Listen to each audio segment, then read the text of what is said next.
ಆತ್ಮೀಯ ಮತದಾರ ಬಂಧುಗಳೇ, ನಿಮ್ಮೆಲ್ಲರಿಗೂ ನಮಸ್ಕಾರ. ಇಂದು ನಾನು ವಿಶೇಷ ಸಮಗ್ರ ಪರಿಷ್ಕರಣೆ ಅಂದರೆ SIRಗಾಗಿ ನಿಮ್ಮ ಎನ್ಯುಮರೇಷನ್ ಫಾರ್ಮ್ ಹೇಗೆ ಭರ್ತಿ ಮಾಡಬೇಕು ಎಂಬುದರ ಬಗ್ಗೆ ಮಾಹಿತಿ ನೀಡಲಿದ್ದೇನೆ. ಮೊದಲನೆಯದಾಗಿ ಭಾಗ 1 ನೋಡಿ.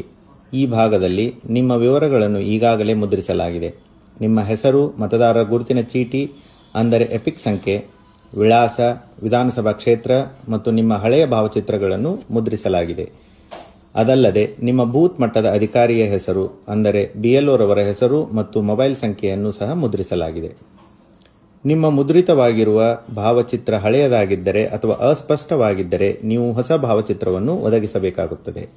ಆದರೆ ಹಳೆಯ ಭಾವಚಿತ್ರವು ಸರಿಯಾಗಿದ್ದರೆ ನೀವು ಹೊಸ ಭಾವಚಿತ್ರವನ್ನು ನೀಡದೆ ಮುಂದುವರಿಯಬಹುದು.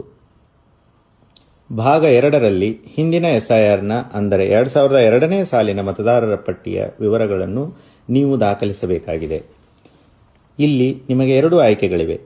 ಆಯ್ಕೆ 1, 2002ರ ಪಟ್ಟಿಯಲ್ಲಿ ನಿಮ್ಮ ಹೆಸರು ನೋಂದಣಿಯಾಗಿದ್ದರೆ ಆ ವರ್ಷದ ಮತದಾರರ ಪಟ್ಟಿಯಲ್ಲಿರುವ ನಿಮ್ಮ ವಿವರಗಳನ್ನು ನೀವು ಭರ್ತಿ ಮಾಡುತ್ತೀರಿ. ಇದನ್ನು ಸೆಲ್ಫ್ ಮ್ಯಾಪಿಂಗ್ ಎಂದು ಕರೆಯಲಾಗುತ್ತದೆ.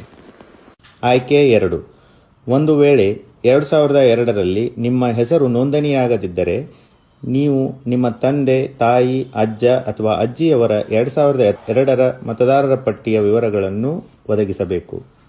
ಇದನ್ನು ಪ್ರೊಜೆನಿ ಮ್ಯಾಪಿಂಗ್ ಎಂದು ಕರೆಯಲಾಗುತ್ತದೆ. 2002ರ ಮತದಾರರ ಪಟ್ಟಿಗಳ ವಿವರಗಳು ನಿಮ್ಮ ಬೂತ್ ಮಟ್ಟದ ಅಧಿಕಾರಿಗಳೊಂದಿಗೆ ಲಭ್ಯವಿರುತ್ತದೆ. ಅದಲ್ಲದೆ ಮುಖ್ಯ ಚುನಾವಣಾಧಿಕಾರಿಯವರ ವೆಬ್ಸೈಟ್ co.karnataka.gov.in ಮತ್ತು ಭಾರತ ಚುನಾವಣಾ ಆಯೋಗದ ವೆಬ್ಸೈಟ್ voters.eci.gov.in ಹಾಗೂ ECI ನೆಟ್ ಅಪ್ಲಿಕೇಶನ್ನಲ್ಲಿ ಸಹ ಲಭ್ಯವಿರುತ್ತದೆ. ಭಾಗ 3ರಲ್ಲಿ ನಿಮ್ಮ ಪ್ರಸ್ತುತ ವಿವರಗಳನ್ನು ನಮೂದಿಸುತ್ತೀರಿ. ದಯವಿಟ್ಟು ಗಮನಿಸಿ, ಇಲ್ಲಿ ನಿಮ್ಮ ಜನ್ಮ ದಿನಾಂಕವನ್ನು ಕಡ್ಡಾಯವಾಗಿ ನಮೂದಿಸಬೇಕು. ಆದರೆ ನಿಮ್ಮ ಆಧಾರ್ ಮತ್ತು ಮೊಬೈಲ್ ಸಂಖ್ಯೆಗಳನ್ನು ನಮೂದಿಸುವುದು ಐಚ್ಛಿಕವಾಗಿರುತ್ತದೆ. ಅದರೊಂದಿಗೆ ನೀವು ಕುಟುಂಬ ಸದಸ್ಯರ ಹೆಸರುಗಳನ್ನು ಒದಗಿಸಬೇಕು. ಇದರಲ್ಲಿ ನಿಮ್ಮ ತಂದೆ, ಪೋಷಕರು, ತಾಯಿಯವರ ಹೆಸರು ಹಾಗೂ ಮದುವೆಯಾಗಿದ್ದರೆ ಗಂಡ ಅಥವಾ ಹೆಂಡತಿಯ ಹೆಸರನ್ನು ನಮೂದಿಸಬಹುದು. ಒಂದು ವೇಳೆ ಅವರ ಎಪಿಕ್ ಸಂಖ್ಯೆ, ಮತದಾರರ ಗುರುತಿನ ಚೀಟಿ ಸಂಖ್ಯೆ ನಿಮ್ಮ ಬಳಿ ಇದ್ದರೆ ನೀವು ಅದನ್ನು ಸಹ ನಮೂದಿಸಬಹುದು.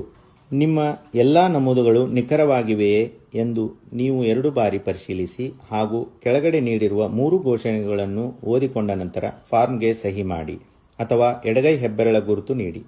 ನಿಮ್ಮ ಅನುಪಸ್ಥಿತಿಯಲ್ಲಿ ನಿಮ್ಮ ಪರವಾಗಿ ನಿಮ್ಮ ಕುಟುಂಬದ ಯಾವುದೇ ವಯಸ್ಕ ಸದಸ್ಯರು ನಿಮ್ಮೊಂದಿಗಿನ ಸಂಬಂಧವನ್ನು ನಮೂದಿಸಿ ಸಹಿ ಮಾಡಬಹುದು. ಸಹಿ ಮಾಡಿದ ನಂತರ ಫಾರ್ಮ್ ಅನ್ನು ನಿಮ್ಮ ಬೂತ್ ಮಟ್ಟದ ಅಧಿಕಾರಿಯವರಿಗೆ ಅಂದರೆ BLO ರವರಿಗೆ ಹಸ್ತಾಂತರಿಸಿ. ನಂತರ BLO ಸ್ವತಃ ಫಾರ್ಮ್ಗಳಿಗೆ ಸಹಿ ಮಾಡುತ್ತಾರೆ. ಅವರು ಅಧಿಕೃತ ದಾಖಲೆಗಳಿಗಾಗಿ ಒಂದು ಪ್ರತಿಯನ್ನು ಇಟ್ಟುಕೊಳ್ಳುತ್ತಾರೆ ಮತ್ತು ಇನ್ನೊಂದು ಪ್ರತಿಯನ್ನು ನಿಮಗೆ ಹಿಂತಿರುಗಿಸುತ್ತಾರೆ. ದಯವಿಟ್ಟು ಈ ಹಿಂತಿರುಗಿಸಿದ ಪ್ರತಿಯನ್ನು ಸುರಕ್ಷಿತವಾಗಿಟ್ಟುಕೊಳ್ಳಿ, ಏಕೆಂದರೆ ಇದು ನಿಮ್ಮ ಅಧಿಕೃತ ಸ್ವೀಕೃತಿಯಾಗಿರುತ್ತದೆ. ವಿಶೇಷ ಸೂಚನೆ: ಎನ್ಯುಮರೇಷನ್ ಫಾರ್ಮ್ ಜೊತೆ ಯಾವುದೇ ದಾಖಲೆ ಒದಗಿಸುವ ಅವಶ್ಯಕತೆ ಇರುವುದಿಲ್ಲ. ನಿಮ್ಮ ಅಮೂಲ್ಯ ಸಮಯಕ್ಕಾಗಿ ಧನ್ಯವಾದಗಳು.